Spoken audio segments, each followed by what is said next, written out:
Assalamualaikum warahmatullahi wabarakatuh. Pada kesempatan kali ini, kami dari kelompok 6 ingin mempresentasikan materi kami yaitu yang berjudul Intermediate Code Generation. Pada presentasi ini, kami akan membahas Intermediate Code Generation atau ICG, yaitu adalah sebuah tahap krusial dalam kompilasi. Kami akan menjelajahi definisi, karakteristik, representasi, dan juga tujuan utama dari kode perantara ini. Pemahaman ICG ini sangat penting bagi mahasiswa dan juga profesional dalam ilmu komputer yang berguna untuk mengoptimalkan kinerja dan portabilitas perangkat lunak. Sebelum berlanjut ke materi utama kami, izinkan untuk memperkenalkan anggota kelompok kami, yaitu ada Kak Ila Sukmawati, Muhammad Yusuf Firdaus, Muhammad Tegar Pratama, saya sendiri yaitu Zidan Nurfiananda, dan juga yang terakhir ada Wahyu Wibowo. Langsung masuk ke materi utama, yaitu definisi dan karakteristik intermediate code. Jadi intermediate code generation atau ICG ini adalah fase vital dalam proses kompilasi. Di tahap ini, kode sumber yang ditulis dalam bahasa tingkat tinggi, misalkan C, Java, atau Python, diubah menjadi kode perantara. Kode perantara ini berfungsi sebagai jembatan yang sebelum akhirnya diterjemahkan ke dalam kode mesin yang dapat dieksekusi oleh komputer.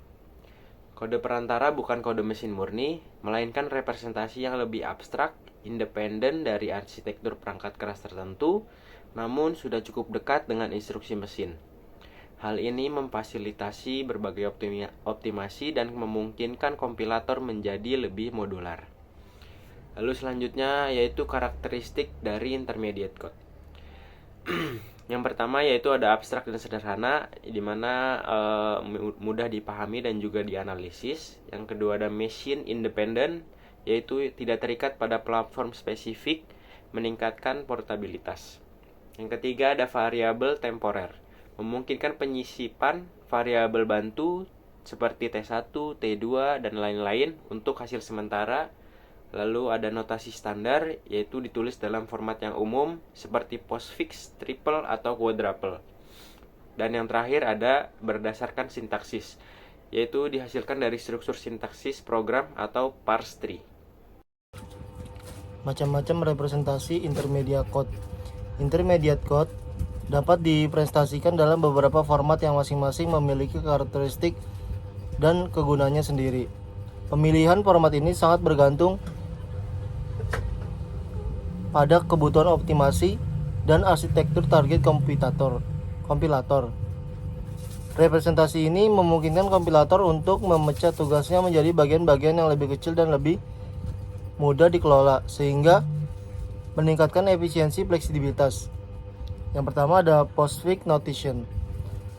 Ada operan 1, operan 2, operator XAB+, juga dikenal sebagai reverse polish notation, yang sangat cocok untuk stack machine karena operasi dieksekusi setelah semua operan tersedia. Dan juga ada triples. Ada operator, operan 1, operan 2 tidak menyimpan hasil ke variabel temporer. Posisi instruksi sangat penting karena hasil suatu operasi direferensikan berdasarkan posisinya. Dan juga ada indirect triples, yang dimana referensi ke triples via pointer merupakan pengembangan dari triples yang menggunakan pointer ke instruksi triples. Ini membantu menghindari masalah perubahan urutan instruksi saat optimasi. Dan juga ada quadruples.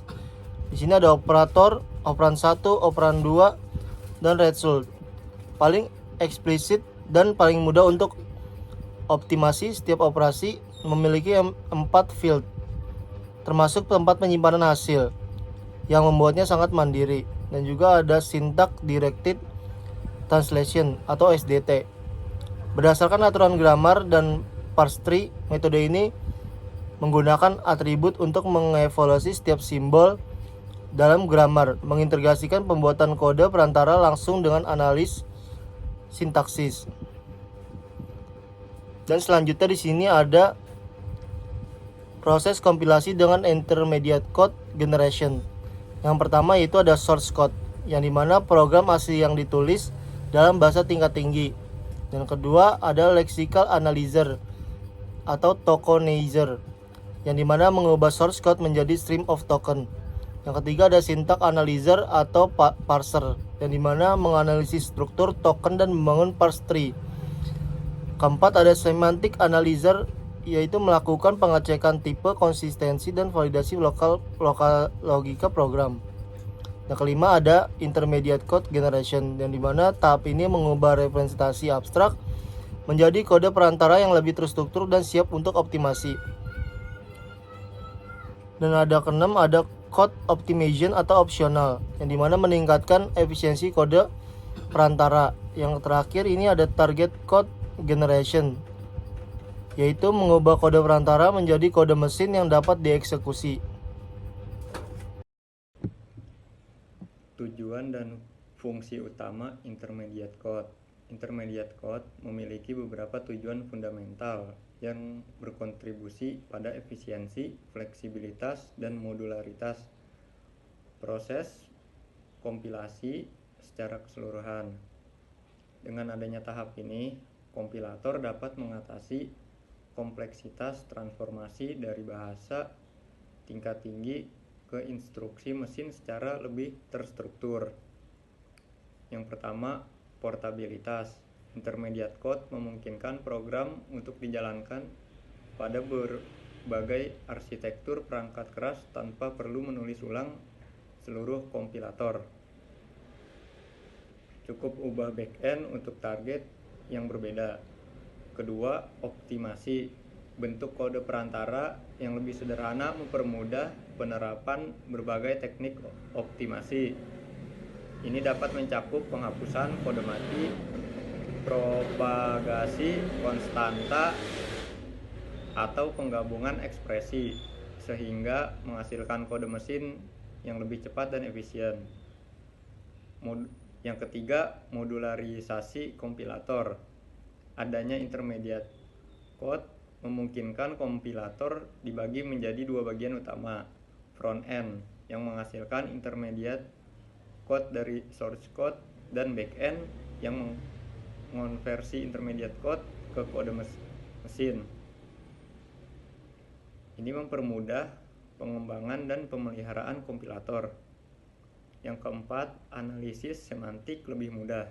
Struktur program yang sudah disederhanakan dalam bentuk intermediate code memudahkan proses validasi tipe data, pengecekan konsistensi, dan validasi logika program, sehingga mengurangi kompleksitas pada tahap semantik analisis.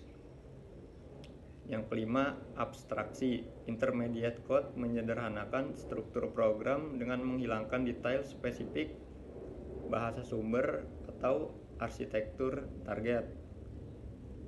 Ini memudahkan proses analisis dan konversi ke tahap selanjutnya lebih mudah dan efisien. Studi kasus implementasi intermediate code generation dalam Java Virtual Machine. Salah satu contoh paling relevan dari penggunaan intermediate code adalah Java Virtual Machine atau JVM. Ketika kode Java dikompilasi, ia tidak langsung menjadi bentuk kode mesin, melainkan diubah menjadi bytecode yang merupakan bentuk intermediate code. Bytecode inilah yang kemudian dieksekusi oleh JVM, memungkinkan program Java untuk bersifat write once, run anywhere. Konsep ini secara langsung mengilustrasikan manfaat portabilitas yang ditawarkan oleh intermediate code, di mana program dapat berjalan di berbagai sistem operasi dan arsitektur tanpa perlu rekompilasi total. Bytecode JVM juga dirancang agar mudah dioptimalkan oleh just-in-time atau JIT compiler pada saat runtime. Selanjutnya, peran intermediate code dalam optimasi kompilator.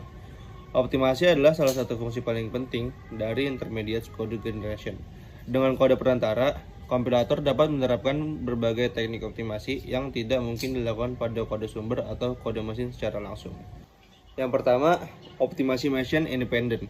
Optimasi seperti penghapusan kode mati atau dead code elimination, propagasi konstanta atau constant propagation, dan eliminasi subekspresi umum atau common subexpression elimination dapat diterapkan secara efektif pada intermediate code karena sifatnya yang tidak terikat pada arsitektur mesin tertentu. Ini meningkatkan kinerja program secara generik. Yang kedua, register allocation. Meskipun ini adalah optimasi yang lebih dekat dengan target code generation, keputusan alokasi register seringkali diinformasikan oleh analisis yang dilakukan pada intermediate code. Memiliki representasi perantara yang bersih mempermudah identifikasi variabel yang sering digunakan. Yang ketiga, optimasi loop. Loop adalah bagian program yang sering dieksekusi, sehingga optimasi pada area ini sangat berdampak. Intermediasi kode memungkinkan kompilator untuk menerapkan optimasi loop, seperti code motion, atau memindahkan komputasi di luar loop, atau kekuatan reduksi, atau mengganti operasi mahal dengan yang lebih murah. Yang keempat, inlining fungsi. Proses mengganti panggilan fungsi dengan kode fungsi itu sendiri dapat dilakukan pada tingkat intermediasi kode. Ini mengurangi overhead panggilan fungsi dan memungkinkan optimasi lebih lanjut pada blok kode yang diperluas. Selanjutnya, tantangan dalam intermediasi kode generation. Meskipun intermediasi kode generation menawarkan banyak manfaat, implementasinya juga menghadapi berbagai tantangan teknis. Memastikan akurasi dan efisiensi dalam transformasi kode memerlukan perhatian cermat terhadap detail dan penanganan kasus-kasus khusus. Yang pertama, penanganan tipe data yang kompleks. Mengonversi tipe data yang bervariasi dari bahasa sumber ke representasi perantara yang konsisten dapat menjadi rumit, terutama untuk tipe data struktural atau objek yang kompleks. Yang kedua, manajemen variabel temporer. Pembuatan dan pengelolaan variabel temporer, misalnya T1 dan T2, untuk menyimpan hasil intermediasi harus efisien untuk menghindari penggunaan memori yang berlebihan dan menjaga kinerja. Yang ketiga, penerjemahan struktural control. Menerjemahkan struktur tombol seperti if else, loop, atau for, while, dan switch case ke dalam instruksi intermediasi kode yang sederhana dan konsisten memerlukan desain yang cermat. Yang keempat, debugging dan koreksi kesalahan. Kesalahan pada tahap ECG dapat sulit dideteksi karena sudah jauh dari source kode asli. Proses debugging kode perantara memerlukan alat dan teknik khusus. Yang kelima, mempertahankan informasi semantik. Penting untuk memastikan bahwa semua informasi semantik penting dari kode sumber dipertahankan dalam intermediasi kode, agar analisis dan optimasi selanjutnya dapat dilakukan dengan benar. Aplikasi lanjutan intermedia code ada di luar kompilasi tradisional. Intermedia code menemukan aplikasi yang semakin luas dalam pengembangan perangkat lunak modern, terutama dalam konteks interaksi antar bahasa dan keamanan. Yang pertama di sini ada interoperabilitas bahasa, yang dimana intermedia code memungkinkan integrasi kode yang ditulis dalam berbagai bahasa pemrograman. Contohnya ada Common Intermediate Language atau CIL di .NET Framework memungkinkan kode C pagar, VB, .NET, dan F pagar untuk berinteraksi satu sama lain karena semuanya dikompilasi ke CIL. Ini memfasilitasi pengembangan sistem yang kompleks dengan memanfaatkan keunggulan setiap bahasa. Dan juga ada analisis keamanan kode, yang dimana karena intermedia code bersifat lebih abstrak dan terstruktur daripada kode mesin, ia menjadi target ideal untuk analisis keamanan. Alat-alat analisis statis dapat memindai intermediate kode untuk menemukan kerentanan bug atau pola kode yang mencurigakan sebelum program dieksekusi. Ini meningkatkan keamanan yang perangkat lunak secara signifikan. Dan juga ada virtualisasi dan emulasi. Intermedia code dapat digunakan dalam lingkungan virtualisasi dan emulasi dengan mengkompilasi program ke intermedia code, kemudian menerjemahkan ke arsitektur. Target secara dinamis memungkinkan perangkat lunak lama berjalan di perangkat keras baru atau sistem operasi yang berbeda. Dan juga ada transformasi kode tingkat tinggi, yang dimana beberapa optimasi tingkat tinggi seperti paralelisasi otomatis atau transformasi untuk komputasi terdistribusi lebih mudah diterapkan pada intermedia code daripada kode sumber asli. Ini karena intermediate code sudah menghilangkan banyak ambiguitas sintaks. Daftar operator dan cara bacanya. Yang pertama, operator titik 2 sama dengan cara bacanya diisi dengan atau assignin. Fungsi atau artinya menyimpan hasil ekspresi ke variabel. Yang kedua ada tambah, cara bacanya itu ditambah. Dan juga ada fungsi atau artinya penjumlahan antara dua operan. Yang ketiga ada minus atau kurang, cara bacanya dikurang. Dan fungsi atau artinya yaitu pengurangan antara dua operan. Yang keempat ada bintang atau dikalikan. Bintang atau cara bacanya dikalikan, fungsi atau artinya perkalian antara dua operan. Yang kelima ada garis miring atau cara bacanya dibagi, fungsi atau artinya pembagian antara dua operan. Yang selanjutnya yaitu ada lebih besar dari, dan fungsi artinya yaitu operator perbandingan apakah operan kiri lebih besar dari kanan. Selanjutnya ada operator BZ yaitu brand if zero, cara bacanya. Terus fungsi atau artinya lompat ke label jika kondisi bernilai salah. Dan juga ada BR, cara bacanya branch atau lompat, yang dimana fungsi atau artinya lompat tanpa syarat ke label tertentu. Contoh penggunaannya yaitu A.2 sama dengan B tambah C. Cara bacanya yaitu A diisi dengan B ditambah C. Dan juga ada contoh lagi yaitu if X lebih besar Y dan Z.2 sama dengan A tambah B. Yang dimana cara bacanya jika X lebih besar dari Y maka Z diisi dengan A ditambah B. Dan juga ada dalam notasi intermediate postfix, BZ digunakan untuk mengecek kondisi boolean atau false lompat. Dan juga ada BR untuk melompati blok kode atau misalnya else bila kondisi true. Saya akan menjelaskan contoh soal pertama. Diberikan ekspresi berikut. P berisi A plus B dikali C min D. Saya akan mengubah ke dalam postfix notation, triples notation, dan juga quadruples notation. Nah, yang pertama ini kita akan mengubahnya ke dalam postfix notation. Diberikan ekspresi P berisi A plus B dikali C min D. Langkah-langkahnya yaitu di sini ada langkah konversi dulu. Pertama, kita mengubah A plus B. A plus B itu jika diubah menjadi AB plus, kayak dibalik gitu operatornya sama operannya. Lalu ada C min D menjadi CD min.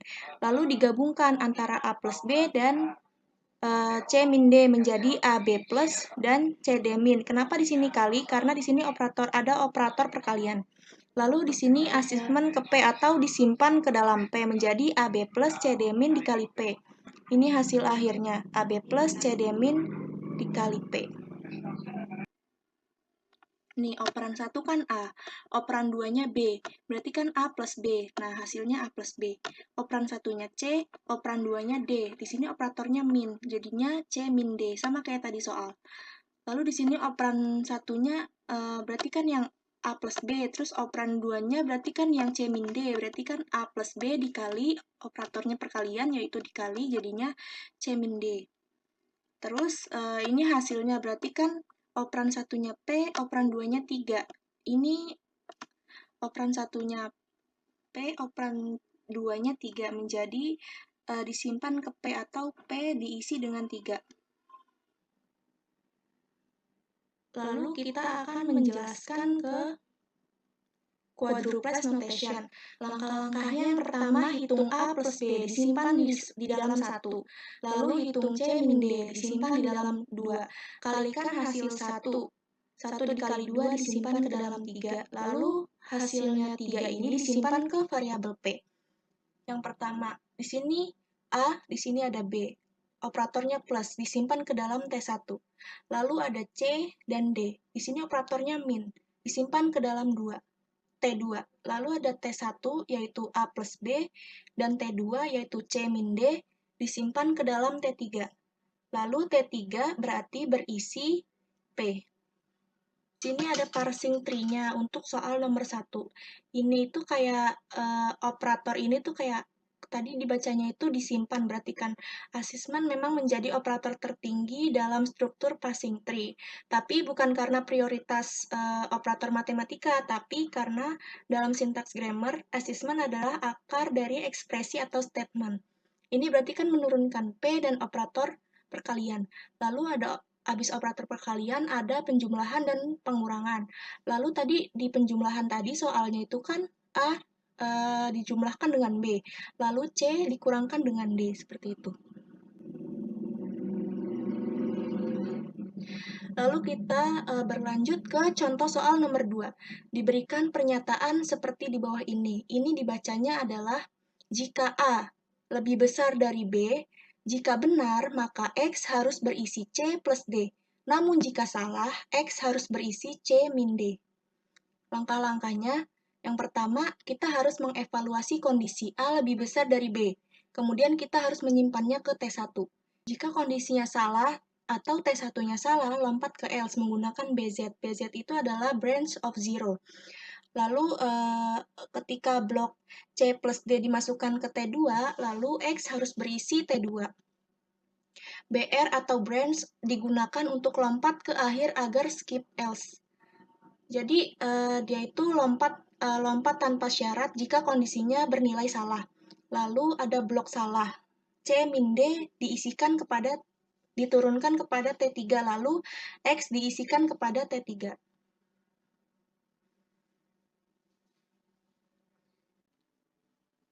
Di sini ada postfix notation. Yang pertama ada AB dan operator lebih besar dari. BZ label ke-6, CD plus X harus diisikan, BR label ke-8, label ke-6 berisi CD min X dan juga label 8. Ini bisa dilihat ada operan 1, operan 2, A lebih besar dari B. 1, BZ, 6. Seperti itu.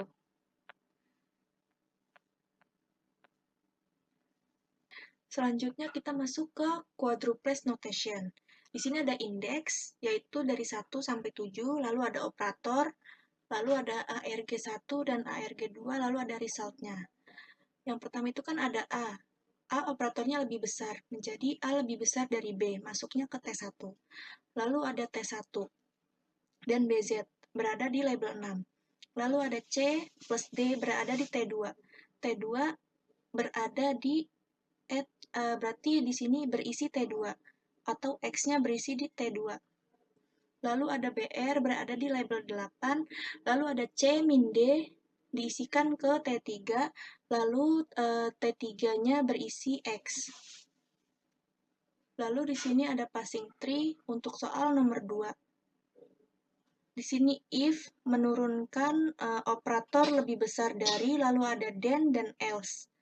Lalu operator ini menurunkan operan A dan B, lalu then-nya di sini menurunkan X dan penjumlahan dan juga X dan pengurangan. Lalu penjumlahan di sini pada soal terdapat C plus D, lalu ada C min D. Jadi kesimpulan dan prospek masa depannya Intermediate Code Generation adalah tulang punggung kompilasi modern, memfasilitasi portabilitas, optimasi, dan modularitas. Perannya krusial dalam menjembatani kode sumber bahasa tingkat tinggi dengan instruksi mesin sekaligus memungkinkan berbagai transformasi yang meningkatkan efisiensi dan keamanan program. Di sini ada peran krusialnya. ICG adalah fase esensial yang memungkinkan kompilator untuk bekerja secara efisien dan fleksibel, memisahkan konsen front-end dan back-end. Lalu ada pilar portabilitas dan optimasi. Konsep seperti bytecode JVM menunjukkan betapa fitur relevan terus meningkat. Dengan meningkatnya kebutuhan akan interoperabilitas bahasa, analisis keamanan otomatis, dan komputasi heterogen. Peran intermediate code akan semakin sentral dalam riset dan pengembangan kompilator. Masa depan kompilator dan teknologi bahasa pemrograman akan terus sangat bergantung pada evolusi dan inovasi dalam teknik intermediate code generation, membuka jalan bagi aplikasi yang lebih canggih dan performa yang lebih tinggi.